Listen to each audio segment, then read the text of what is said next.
राजस्थान की वीर धरती, जहां आस्था और साहस ने एक ऐसी कथा को जन्म दिया जो आज भी इतिहास में अमर है। जहां रेत का हर कण इतिहास की गाथा सुनाता है। यहीं जन्मी एक ऐसी आस्था जिसने एक बालक को असंभव को संभव करने की प्रेरणा दी।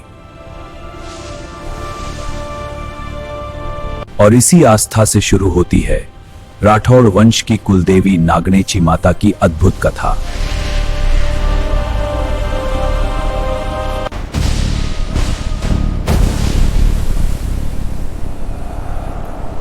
एक बार बचपन में राव दुहड़ जी ननिहाल गए तो वहां उन्होंने अपने मामा का बहुत बड़ा पेट देखा। बेडोल पेट देखकर वे अपनी हंसी रोक नहीं पाए। दुहड़ को हंसता देख उनके मामा को गुस्सा आ गया और उन्होंने राव दुहड़ जी से कहा कि तुम तो मेरा बड़ा पेट देखकर हंस रहे हो, किंतु तुम्हारे परिवार की बिना कुलदेवी देखकर सारी दुनिया हंसती है। और तुम्हारे दादाजी तो कुलदेवी की मूर्ति भी साथ लेकर नहीं आ सके। उन्होंने उसी समय मन ही मन निश्चय किया कि मैं अपनी कुलदेवी की मूर्ति अवश्य लाऊंगा। और वे अपने पिताजी राव आस्थान जी के पास खेड़ लौट आए। किंतु बाल दुहड़ जी को यह पता नहीं था कि कुलदेवी कौन है, उनकी मूर्ति कहां है। आखिरकार उन्होंने सोचा कि क्यों न तपस्या करके देवी को प्रसन्न करूं। तो वे प्रकट होकर मुझे सब कुछ बता देंगी कि हमारी कुलदेवी कहां है और मैं कैसे ला सकता हूं। और एक दिन बालक राव दुहड़ जी चुपचाप घर से निकल गए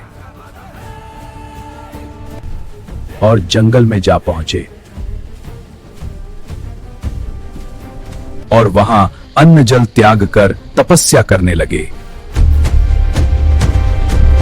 बालहट के कारण आखिरकार देवी का हृदय पसीजा।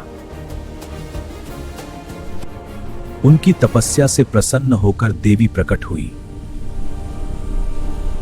तब बालक राव दुहड़ जी ने देवी को आप बीती बताकर कहा कि हे माता, मेरी कुलदेवी कौन है और उनकी मूर्ति कहां है और वह कैसे लाई जा सकती है।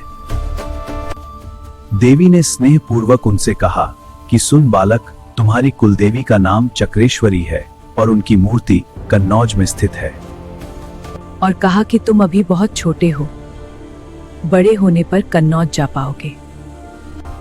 तुम्हारी आस्था और भक्ति से प्रसन्न होकर मैं तुम्हें आशीर्वाद देती हूँ कि एक दिन अवश्य तुम ही उसे लेकर आओगे, किंतु तुम्हें प्रतीक्षा करनी होगी। कालांतर में राव आस्थान जी का स्वर्गवास हुआ और राव दुहड़ जी खेड़ के शासक बने। तब एक दिन राज पुरोहित पीथड़ जी को साथ लेकर राव दुहड़ जी कन्नौज रवाना हुए। कन्नौज पहुंचकर उन्हें गुरु लुम्भ ऋषि मिले।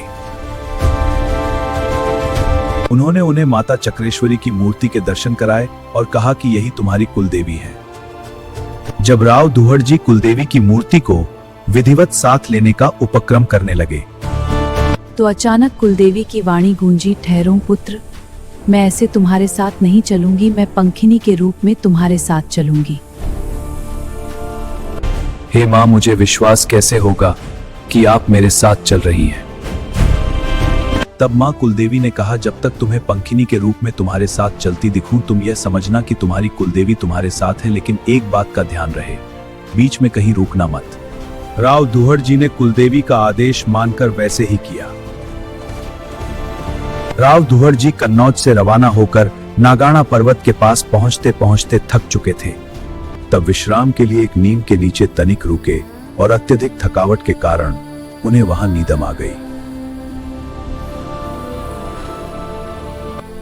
जब आंख खुली तो देखा कि पंखिनी नीम वृक्ष पर बैठी हुई है। तब राव दुहड़ जी हड़बड़ा कर उठे और आगे चलने को तैयार हुए। तो कुलदेवी मां बोली, पुत्र, मैंने पहले ही कहा था कि जहां तुम रुकोगे वहीं मैं भी रुक जाऊंगी और फिर आगे नहीं चलूंगी। तब राव दुहड़ जी ने कहा कि हे मां, अब मेरे लिए क्या आदेश है।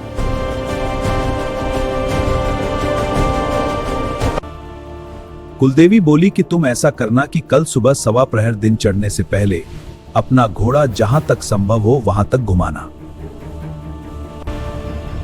यही क्षेत्र अब मेरा ओरण होगा और यहां मैं मूर्ति रूप में प्रकट हो जाऊंगी।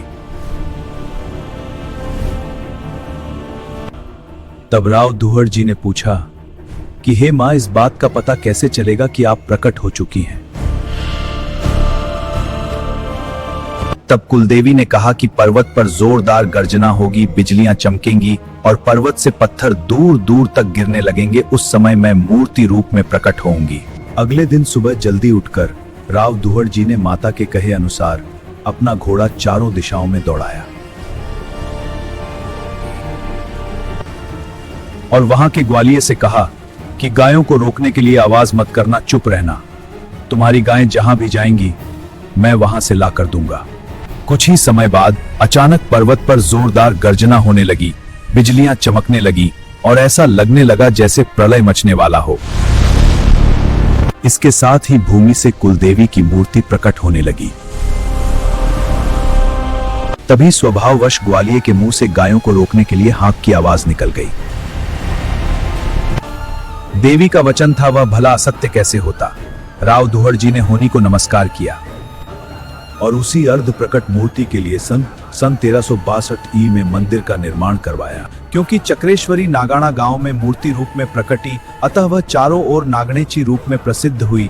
इस प्रकार में राठौड़ों की कुलदेवी नागणेची माता कहलाई। जय नागणेश्वरी माता की। Thank you for watching video. Subscribe my YouTube channel Rajputana Shaurya.